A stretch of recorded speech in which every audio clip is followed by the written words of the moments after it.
barisan kepimpinan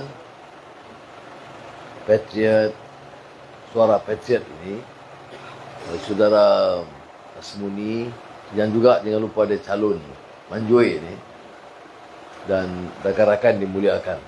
Saya menyambut seruan ini, walaupun acaranya seperti biasa, kempen ini ketat. Saya baru ke Bukit tadi, jumpa perkampungan orang asli yang juga terabai dalam sistem pemerintahan kita. Dan tetapi saya terima kasih kerana dapat dengar pandangan dan luahan. Sebenarnya bukan baru.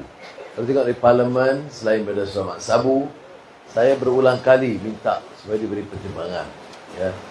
Perdana Menteri sendiri patut dengar dan melayani. Ya. Tetapi nampaknya mereka tidak pandang berat isu ini. Saudara, ini bukan isu politik. Menang kalah pilihan raya, kerajaan bertukar, pimpinan bertukar. Itu satu soal. Tapi soal keadilan. Tak ada negara yang tak iktiraf sumbangan pasukan pertahanan dia. Sama ada tentera atau polis. Dan di sini saya tidak mahu katakan bahawa kerajaan, baik Barisan Nasional atau Perikatan Nasional, tidak melayani sama sekali. Tapi dia tidak prihatin. Ini masalah dia. Kata macam tadi yang disebut tadi. Ya. Bayangkan orang yang bertempur lawan komunis, ada kecederaan, takkan nak kena merayu bertahun-tahun supaya diberikan layanan. Bagi saya tak masuk akal. Ini yang kita sebut di Parlimen. Tak payah dia rayu. Orang itu terlibat dalam pertempuran dengan pasukan komunis. Dan masa itu, ya sekarang orang berkatalah tak ada apa-apa kan. Tetapi masa itu hidup mati kita. Itu corak pemerintahan kita. Sama ada kita kalah dalam pertembungan dengan komunis ataupun tidak. Maknanya mempertahankan sistem demokrasi, hidup beragama seperti yang ada sekarang. Kadang-kadang orang baru yang tidak ikuti sejarah itu dia ingat tak ada apa-apa. Sama juga macam di Indonesia. Pertarungan dengan masyarakat Indonesia, orang Islam dengan PKI, Parti Komunis Indonesia itu dianggap bahan sejarah. Dia tidak tahu bahawa perubahan itu akan merupakan perubahan sistem. Jadi kita paling tidak generasi sekarang ini hargai je lah. Kalau dia minta umpamanya 10,000 sebulan, yalah saya pun tak boleh bagi pengakuan saya nak setuju. Tetapi kalau dia kata kecederaan, dia hidup dalam keadaan susah, di kursi roda, ya, hal-hal yang sedemikian, bagilah pertimbangan. Ya. Baik, baru-baru ini kalau Menteri Pertahanan, dia ketepikan je, tak macam bukan mendesak. Ya. Tolong tu sambil lewa. Seperti juga soal pencen, saya tahu sebab tentunya keluarga kita pun adalah tentera. Saya tahu. Ya. Dan saya tahu kalau pergi ke tempat mereka itu, dia punya mengeluh tu, tambah tentera. Saya tahu dia punya suara bukan kelam. Saya banding yang pengalaman saya, kalau dengan yang suaranya lantang kuat itu, tentera dengan nelayan. Nelayan masih di laut. Jadi dia kena jerit kuat. Tentera ni kerana budaya dia begitu rupa. Tak payah dia jerit. Lepas tu pimpinan ini dia prihatin. Dia ambil tahu lah. Jadi saya tak mau janji banyak-banyak. Gunung, ganang, tak ada. Saya cuma kata, sistem kerajaan ni kena rombak. Nak kata wang tidak ada, siapa yang tak tahu dalam tentera? Berapa puluh bilion yang disakau. Ya. Bila tak minta pencen tambah RM200, wang tak ada. Wang tak ada, macam mana kamu sakau habis? Ya. Tak payah jadi Laksmana. Di TUDM nak tahu. Tanya budak kampung pun. Kamu beli motosikal, harga berapa? RM6,000. Kamu dah bayar RM4,000. Motosikal tak nampak lagi. Ada ke? Tak ada orang kampung yang sebodoh itu. Dalam kerajaan, boleh lagi bayar 6 bilion, tak nampak binatang habuk. dan diperbodohkan rakyat begitu rupa. Saudara, sistem kita rosak. Sistem pertahanan kita itu tercabak. Kemungkinan tidak akan tambah keupayaan seandainya ada peperangan dan pertempuran. Beli apa pun. Bukan baru. Masa saya Menteri Kewangan, beli kalau yang angkatan apa ni? Laut, angkatan laut. Ada di sini. Ada, okey. You ingat dulu kita beli 2 frigates dari Yarrow Shipyard, UK. Okey. Datuk Seri Najib, Menteri Pertahanan, bergaduh dengan Kementerian Kewangan. Bukan soal apa yang nak beli itu keputusan Kementerian Kewangan. Harga ni kita kena putus bersama dengan Kementerian Kewangan. Ya? Dan nyata tertangguh bertahun-tahun Yarrow Shipyard kerana komisionnya tinggi. Jadi sebenarnya nasib kawan saya yang di Kajang ni, tak kenal? Bukan baru. Daripada dulu, masa Menteri Pertahanan. Dan dilepaskan begitu rupa. Dan akhirnya, keupayaan, kesiapsiagaan ketentera laut terkesan. Lepas itu baru beli cerita 2 kapal selam ni. Yang lain semua kita maklum masalah. Jadi saudara, tak boleh. Keselamatan negara tak boleh begitu rupa. Kalau hanya nak jaga terbolok beberapa orang. Jahanam pertahanan negara ini. Baik. Maka kalau kita buat tender betul-betul atau beli dengan harga kos, mana berbilion boleh diselamatkan. Boleh balik kepada tentera. Boleh balik kepada veteran. Jadi langkah pertama adalah hentikan rasuah dan penyelewengan. Sebab tu saya tak mau tolak ansur bab ni. Ya. Dan saya terima kasih kerana dalam keadilan, amanah, DAP, solid. Kalau tidak nak letak saya sebagai Perdana Menteri Tunggul, buat apa? Jadi, sudah tahu. Itu satu. Saya tak mau cerita panjang-panjang pasal rasuah, semua tahu dah. Rakyat. Keduanya, saya ingat juga pengalaman Menteri Kewangan. Saya cakap begitu, Datuk Asbuni ada. Saya luluskan tu ratusan juta ringgit dalam penyerahan saham. Ya. Bagi kepada LTAT, Koperasi Polis, Tabung Haji, MARA. Ya. Kalau dulu masa Tun Daim, dia bagi itu. Tajuddin, siapa ni yang Halim Saad, itu saya cari sekat geng-geng kroni. Saya tak bagi individu. Saya bagi LTAT. Sebab apa saya bagi LTAT? Bukan untuk lembaga.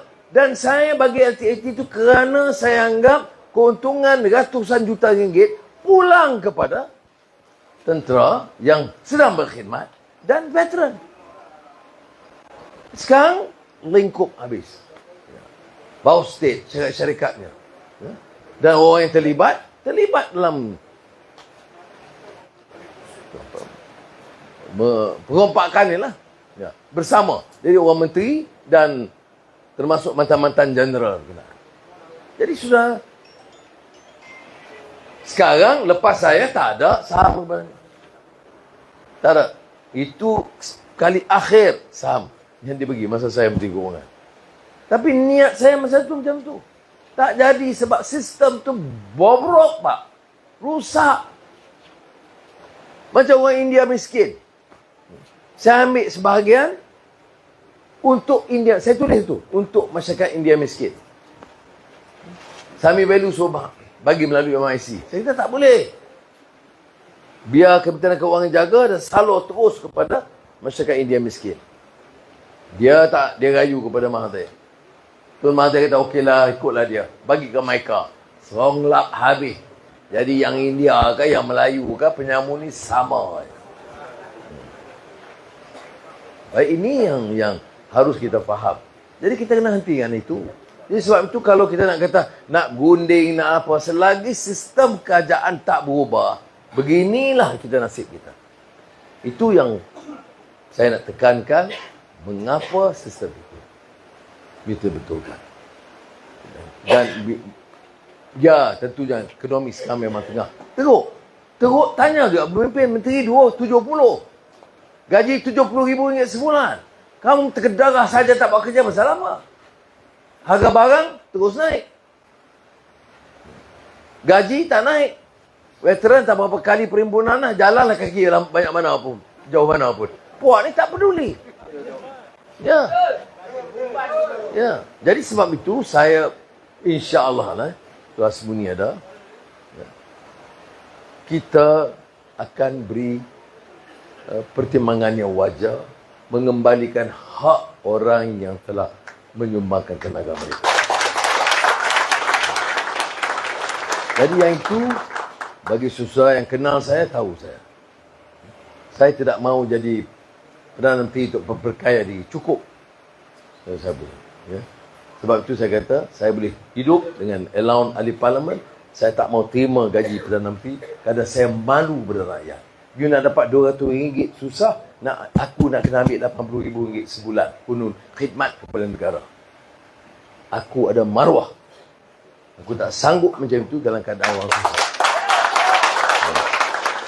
Dan jumlah menteri. Ini menteri ini semua parti. Kalau bercakap hidup Melayu, orang tak lah dengar. Kami ni semua jadi separuh kafir lah. Haram jadah.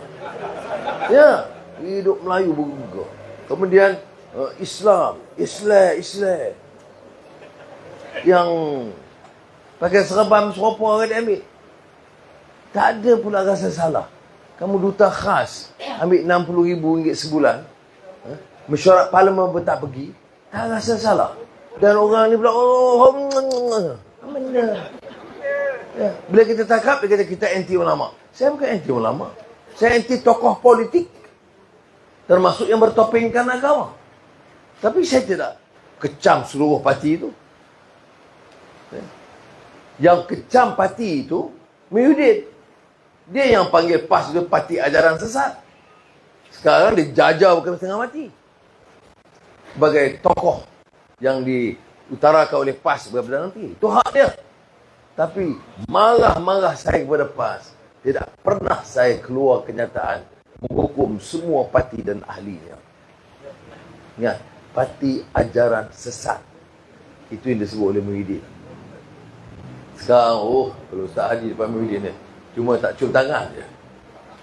Punya mengampu. Itulah keadaan kita politik. Ada kita dengar soal membela nasib veteran. Ada kita dengar soal keluhan rakyat susah kena harga barang naik. Tak ada. Jadi politik apa? Politik perut. Sebab tu saya katakan, kita doalah kepada Allah SWT. Mudah-mudahan kali ini ada perubahan betul-betul. Ada orang kata perubahan ni tukar. Kalau kata nak tukar Perdana Menteri, saya kata tak setuju. Berapa banyak Perdana Menteri dia tukar? Yang dulu jaga anak dia berbeli. Lepas tu anak menantu. Ya. Yang kedua-dua Perdana Menteri selepas itu. Kena panggil saya tadi, Muhyiddin panggil Anwar ni, dia tahu apa, dia Perdana Menteri tepi. Saya nak beritahu Muhyiddin, aku tepi pun tak apa. Aku tak curi duit negara. Yang kamu jaga itu, kamu kena bertahan. Ini yang penting kita kena ingat. Ya, mudah-mudahan usul-usul saudara saya boleh bawa lah, tapi kita bagi perhatian utama, insya-Allah. Yang munasabah, saya tak boleh kata semua yang dituntut diterima, tapi kita kumpulannya tak boleh nafi hak orang yang berkhidmat, dan tak munasabah pelarasan gaji itu ada dua kategori. Tak ada. Ini bagi saya, apa saya, kalau pencen meja sekian, lama atau baru, sekian lah. Dalam pelarasan gaji semua begitu. Menteri zaman Tunku Abdul Rahman, pencennya sama dengan menteri zaman Mahathir, zaman Ismail Sabri. Tapi bila tentera, dia lain.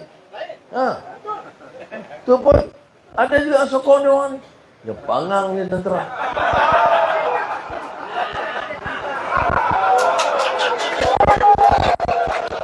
Tapi yang ni dah lah, yang ni dah. Dah sebut.